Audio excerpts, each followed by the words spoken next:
I thank you as always for being here this time on Friday. We have some news to cover, of course, headlines including candidate filings, getting us caught up to date on a continued growing list, as it will continue to grow, I suspect, all the way through perhaps the end of the deadline, which is not until January the 9th, but already Johnson and Magoffin County list getting quite lengthy and races starting to fill up. I have as well some other news and information, a lot happening on a new community calendar essentially for you this evening, and an updated forecast where we beat expectations today, certainly, but looking ahead, it's not all that bad, not all like today either, technically none of it, but there are some decent conditions ahead.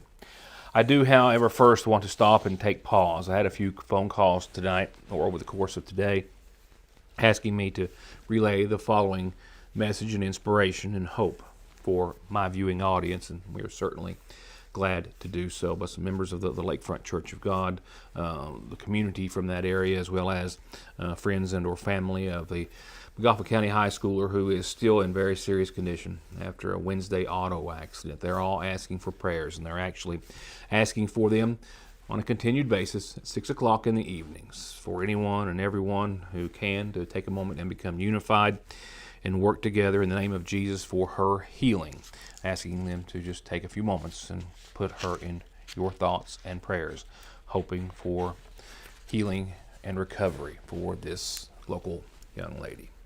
We hope you can certainly help.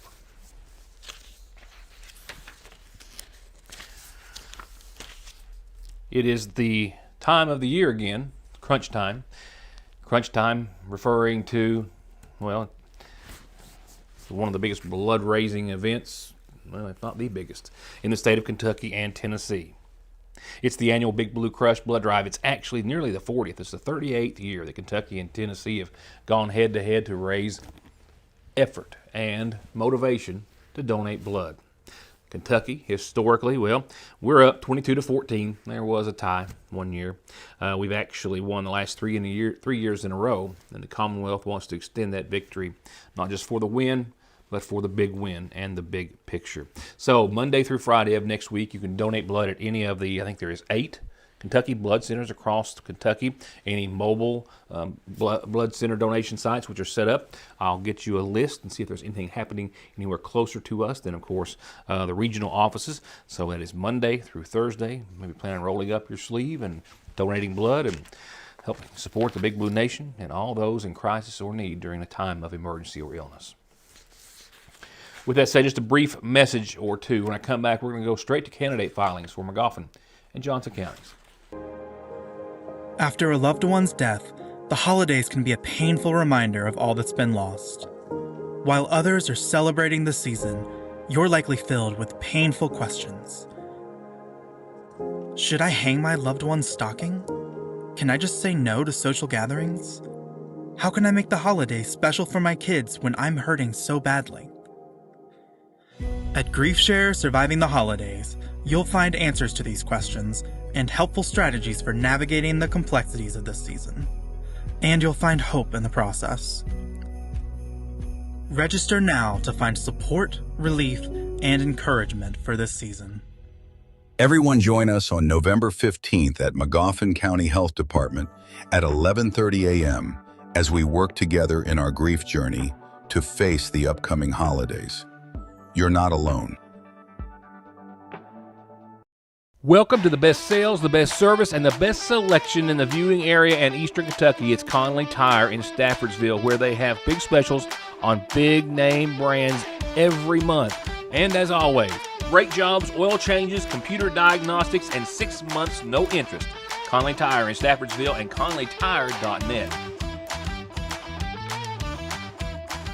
Youth, experience, modern solutions to modern problems. Proven solutions to legal problems. An emerging face in the courtroom. A known presence in the courtroom.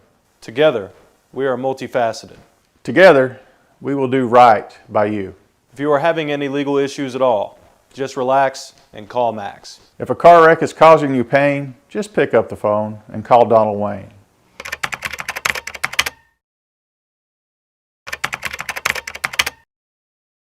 Johnson Central High School stands alone in providing the most college and career programs of study in one building throughout the entire state of Kentucky. This includes pathways in everything from the medical field to engineering, telemedia, welding, agriculture, and even aviation. And that's just to name a few of the 32 different choices.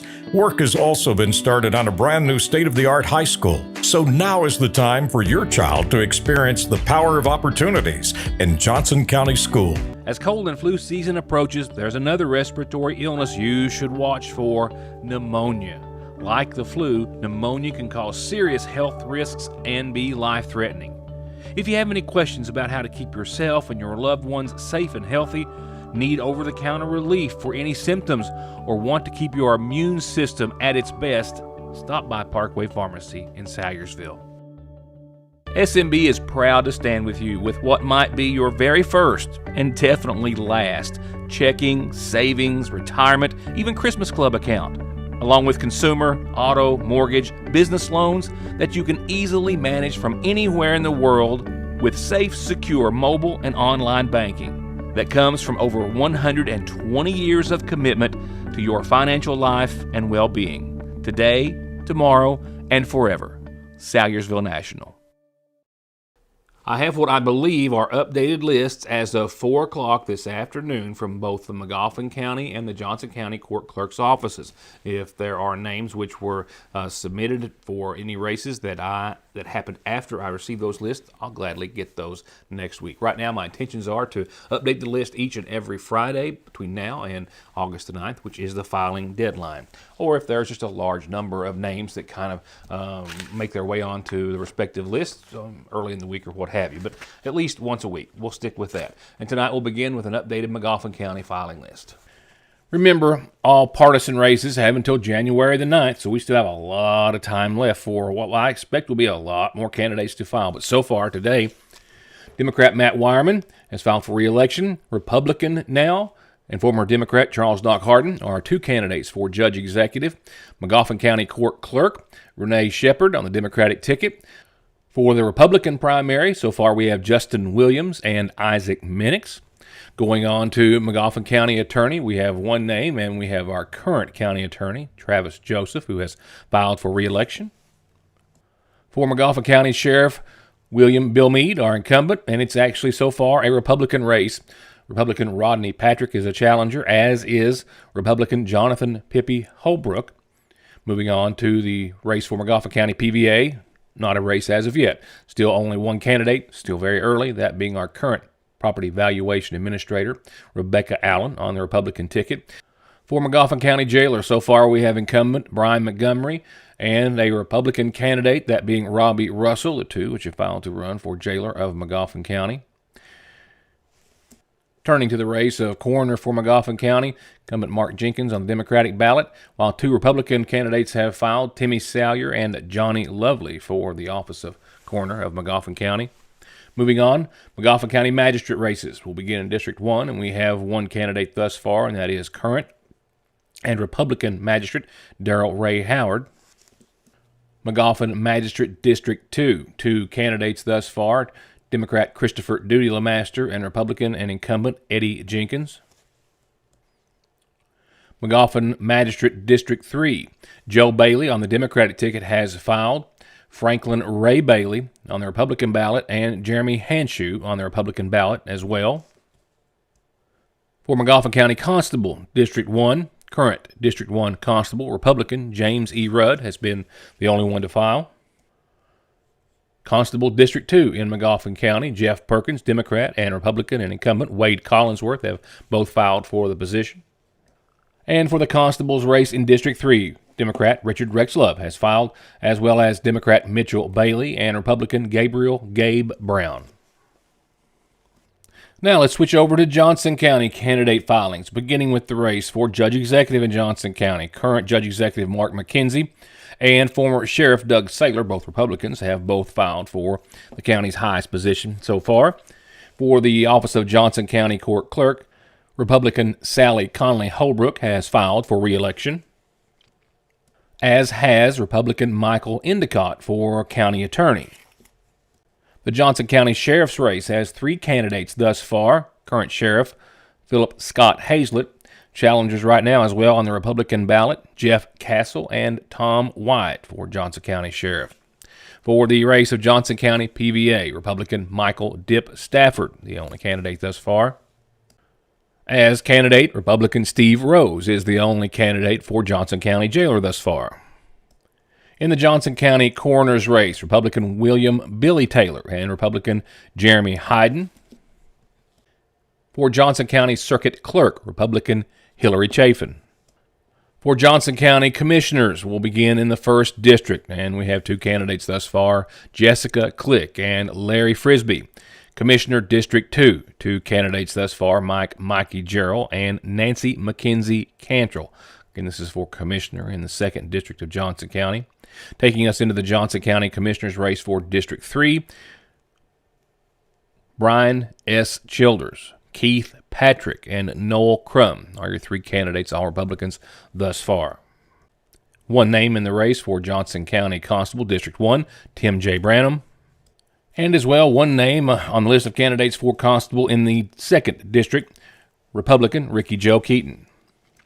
There are 2 Johnson County Board of Education seats thus far that have been filed for, both nonpartisan races. In the 2nd District, Jennifer McCourt Wilson, and in the 4th, Willard Burton. For that of Paintsville Mayor, 3 candidates thus far, Jeanette Kilgore Thornberry, Andrew Kirk Preston, and Kaylin B. Spencer. Of course, that's a nonpartisan race. Those filings are open until well up into August or so, as is that for city council seats. Currently, 1 council person has filed for re-election, that being Nicholas Hazlett. From there, it's a lot happening on tonight's Magoffin Farm Bureau calendar. How about a little save the date on this one? A lot of announcements from the Extension Service tonight, but the one farthest out is for 4-H camp, already set June the 16th through the 19th. Save the date, campers. They're having a homemaker crafting day next Wednesday, 10 to 4 at the Extension office. Just $10 to register. That covers the cost of supplies. They're even serving lunch. Crafts will be gifts that you can take home for family and friends. To pre-register, please do. 349-1236. One of the many holiday fun and festive things they've got going on, and an annual, very popular one is always their Holiday Wreath Workshop. That's November the 24th and 25th. It's just $15 to register. They're going to do 10 a.m. to 5:30 on the 24th, 10 a.m. to 4:30 on the 25th at the Extension Service. Please, again, call to register 349-1236 or 3216. That one will fill up. And likely, they'll have a full house for the Holiday Bazaar and Soup Bean Dinner. Friday, December the 5th, 10 to 7 at the Extension Service, of course. Want to be a vendor? Just $20 a table. $10 if you're a homemaker member, and they're going to have a big soup bean dinner for just $8. And they're looking for vendors. Call to reserve a spot now, 349-3216.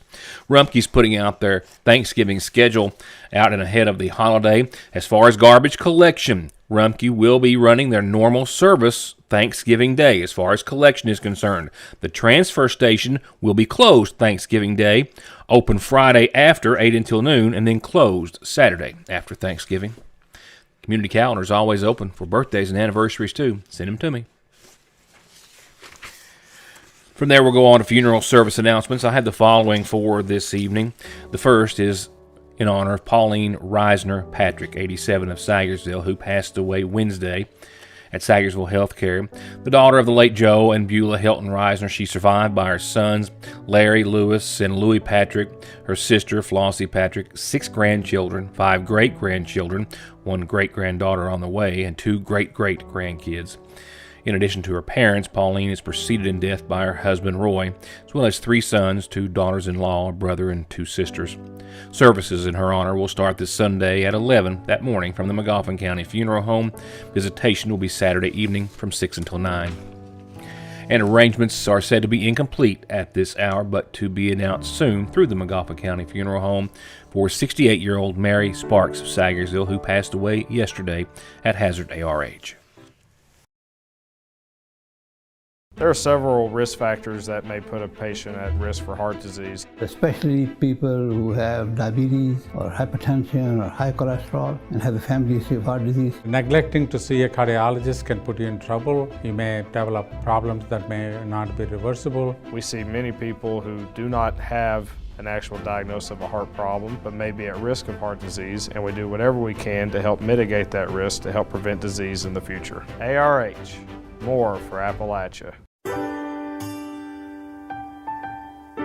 There are buttons to button, snacks to prepare, math problems to help with, and boo-boos to kiss.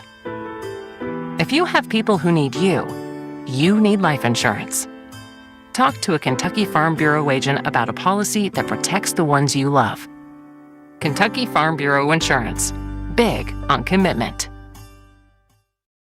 One name, one call, one ultimate solution to your heating and cooling, sales, 24-hour service, and installation for home, commercial, boilers, chillers, and VRF systems. With over 15 years of experience and now based right here in the viewing area, Ultimate Air, 496-6651. Out and about tomorrow and want to try something new, or any day of the week, check out the new chicken filet sandwich at your Sagersville Lee's with chipotle ranch and pickles on a brioche bun. And don't forget, Sunday's special is a shrimp dinner or a fish dinner or a fish and shrimp dinner for just $6.99 plus tax at your Sagersville Lee's famous recipe. I love working in the coal mines, even though it was hard work. But if you suspect you have black lung, you can't work anymore.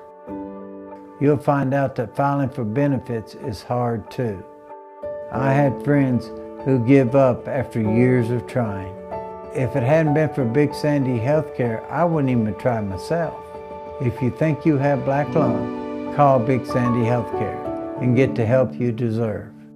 For whatever reason, if your working days are over, don't do anything before you meet Grover. Social Security, disability, SSI, work injuries, wear and tear, and hearing loss. 888-9-GROVER. It's just the perfect spot to grab lunch, a snack, something sweet, pick up your meds, or have them brought to you curbside. It's your hometown Good Neighbor Pharmacy that's been proud to serve you and your families for over 100 years. And now on their already incredible menu, fresh baked goods from the Daily Bread. Frazier's Prater Drugstore, 349-3135. So some good news late last evening for well over 500,000 Kentuckians and a number, of course, of millions of Americans. Governor Beshear here in the Commonwealth made an announcement last evening that the state of Kentucky was going to be working very hard and essentially around the clock to get SNAP benefits out to the approximate 600,000 people who receive them each and every month. This after they learned last evening that they had gotten guidance and clearance from the federal government on getting those benefits out and distributed. They're hoping to do so as soon as possible, certainly by the end of the month, those benefits which should have been out at the first of the month. It is going to be a little bit more of a workaround this time because they had to process a large number of partial payments, doing the best that they could, and now they say that they'll be getting all of them out just as quickly as possible. That was last evening that the governor made that announcement, and today he said that they have most certainly received the full go-ahead to fully fund SNAP benefits for Kentuckians. And again, their team is planning on working through the night again tonight and hoping to get those out just as soon as possible. So watch for all those individuals. I think I'm double checking. We had something else to include in tonight's program, and I think that is a little delayed, and I'll have that for you next week. So now I know we're going to wrap it up with a beautiful RECC outlook, where today, well, I think we fared a little better than what we were even hoping for, didn't we? Absolutely. If you thought it was a nice day today, you were exactly right. I mean, we knocked on the door of 74 degrees in downtown Sagersville earlier today and are in for still a nice mild evening out there even right now. It's going to get a little cooler, not as cool as it was last night. We started off this morning right around 32. Tonight's low, closer to 45, 6, 7 degrees. So that's nice. Southwesterly winds calming 3 to 5 miles per hour or so on average, under partly cloudy skies for the rest of your Friday. For your Saturday, not much sun to speak of. But we're going to see the upper 60s. Wouldn't be surprised if we hit a 70 or 2 if we see just a peak of a little sunshine. But right now we're just calling for mostly cloudy skies. No rain or anything tomorrow day. 68, maybe 70. Again, upper 40s tomorrow night. Southwesterly winds are going to be a little more brisk tomorrow. I had a 13 mile per hour gust today. We might see 22 miles per hour at times for your Saturday. Those winds are out and ahead of the next system, which does give us showers likely to a 60% chance, but this is like 1 or 2 in the a.m. Saturday night into your Sunday morning. And they look to be out of here rather early Sunday, like 7 or 8. I think we'll see cloudy skies gradually become sunny, and we'll push 60 degrees, not quite as warm as today and tomorrow, but close to 60, becoming sunny, and westerly winds up to 15, 16 or so at times. And as you saw, Monday was a nice note, cooler, but just sunny and 54. And then Monday night, as you saw just a second ago, 50% chance of rain, and that carries us into your Tuesday. It may be into your Wednesday and Thursday. Maybe Friday, I don't know. Tuesday, we're going to see mostly cloudy skies, a likelihood of rain. We could see some good rainfall early next week. We'll just wait and talk about it then. Nothing dramatic to really have to get into right now. Low 50s Tuesday, mostly cloudy, a 70% chance of rain. We hit the mid-50s, maybe a little bit better on Wednesday, mostly cloudy, a 30% chance of rain. Nighttime lows still in the low 40s. And then we're back to the 60s again. Another nice little run. Decent run Thursday at 63, mostly cloudy and a 40% chance of rain. But by Friday, I think the sun makes a partial return and we're still holding on to the 60s. Well, that's going to wrap it up for me tonight. I'm off to Henry's Hot Dog Company. Imagine that. I'm going not to work this evening, but I'm going to grab a bite. I'm thinking it's a footlong with everything, Grippos and maybe a Diet Coke. Perhaps some cobbler at the end. I haven't decided on the ice cream yet. I got a moment. Thank you all for watching. I'll see you back here Monday. Have a good weekend.